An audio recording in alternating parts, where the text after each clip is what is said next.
I guess I'll start from the first event, the celebrity game. Oh man, boy, baby, one of the best artists of this new generation. Love, love the kid. In the booth and out of the booth. But on that court, Thug is some shit, boy. I ain't gonna lie though, man. But Bro said he been put down in basketball to go see what they feel like. Shout out to Shiesty.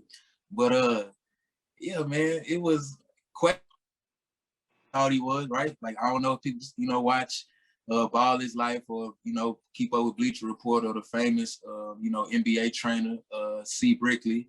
But Quavo is a hooper. He's an athlete. He played quarterback in high school. And his athleticism was definitely on display. More so, really, his skill on display in the 2-on-2. And that shit was easy. Like, it wasn't really remotely competitive, in my opinion. But yeah, Jack Harlow should be thanking Quavo for the free $250,000 he just got, because that was But I mean, the game as a whole, man, I mean, it was pretty entertaining. I think what I enjoyed most about, the All-Star game, really, to be honest, was basically the shooting range, or the deep range that was on display by, none other, yours truly, Curry, and, Dame Time. But I mean, it was pretty competitive. I thought it lost kind of like some of its competitive zeal, due to everybody really wanting to be in that competitive spirit due to, the late, great Kobe Bryant passing away, around, this time last year. So I believe it was just a different meaning in regards to, how hard people was playing. But all in all, LeBron picked a way better team than KD. And I thought, they were going to go out and really show their ass. And that's exactly what happened. Right. So piggyback off that, bro. First of all, LeBron and Embiid, since they start doing the pick-em teams, and I really feel like they should keep doing this shit, because it's really be the only way that this should be entertaining. He just exposing the players' lack of GM skills, man. Because LeBron, ultimate GM. Bro, that East and West shit is like, that shit dead, bro. Like, this is the millennials time, bro, and we pushing shit forward. So at first, I thought it was going to be bunk as fuck, because I'm like, y'all putting all of the skills challenges, the skills challenge and the three-point shootout and shit, all that in one night. So I thought it was like, damn, like, how they going to do that? But when you saw that shit on display, the 2-on-2 game, Steph Curry lighting that motherfucker up like that, as a dunk contest, it was what it was. But then the All-Star game wrapped it all up real good, because you had, like he said, Dame and Steph going Fetty. And so it's like, bro, if y'all niggas is like that at the half, you know what I'm saying? We finna be ready, and we need to have our seatbelts on for this next half of the NBA, dog, because if it's finna be like how it was in the All-Star game, nigga. And in all due respect, I mean, the spacing and the defense, or lack thereof, it won't be like that, obviously, in the regular season. But, I think, again, in my opinion, LeBron just, as it is shown, for the second year in a row, the man can build a team. To put it quite frank, you see the teams he literally builds from the inside out on the team he really plays on. So, and they're pretty damn successful. So, I mean, I would expect nothing less, even though it's an all-star, environment. They allow them to build a team still. Yeah, but you can't disrespect GMs out here, though, because they gotta make decisions out of the two suckiest niggas on the court. Right, but I don't think I'm disrespecting the GMs. I think more so is more shade towards the players, right? Big enough. Because the players not being able to, because a lot of NBA players, like Michael Jordan, for instance, think you can just go draft willy-nilly and think it's just supposed to happen.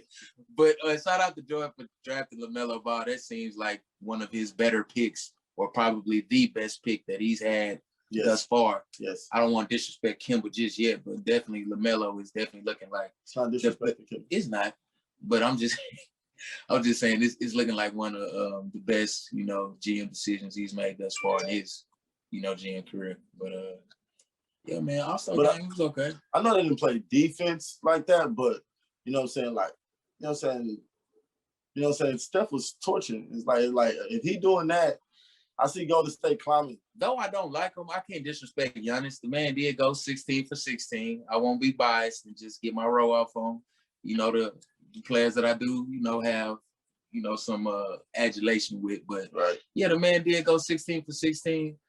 One of those was a bullshit three that he didn't call bank on, but he went 16 for 16. I can't hate on him, man. I can't. I won't.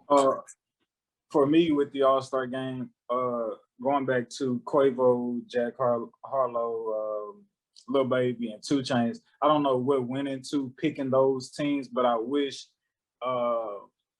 Jack Harlow and Quavo wasn't on the same team, because like 2 Chainz had game from what I've seen, obviously going to Alabama State and whatnot, but like as Isaac said, Lil Baby was no help. So I think 2 Chainz and 2 Chainz and Quavo were the 2 best players, and so I wonder how Quavo would have did if he had Lil Baby on his team. I don't know. So I wish maybe the teams wouldn't have. The teams would have been like, well, I guess they did. Well, no, they did it right, because you can't have them both on the same team. It wouldn't have been a game.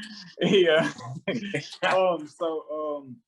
But honestly though, bro, really, truth be told, like 2 Chainz dribble drive game, I wasn't impressed. Like Quavo was all around player as far as like offensively what he wanted to do. He really had free will out there. 2 Chainz was really more so doing what he could. He was a spot up shooter. Granted, I give him that, but as far as just being a creator on the court, I don't think he was even able to put.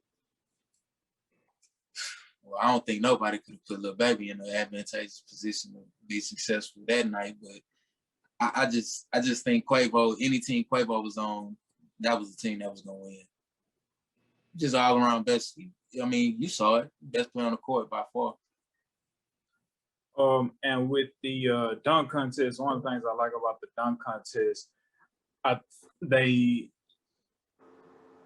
did Cassius Stanley wrong. His opening dunk, he deserved a 50, but because he made it look so easily, they didn't respect his athleticism in that. So that's how I feel about Cassius Stanley's first dunk. But 2 at the end, I like how when it's the 2 finalists, there's no point system. You just have to outright pick a player who you thought had the best dunk. So I like that. I know because they were trying to have it all in one night, they probably like just condensed it down and they didn't have as many dunk contestants as they normally do.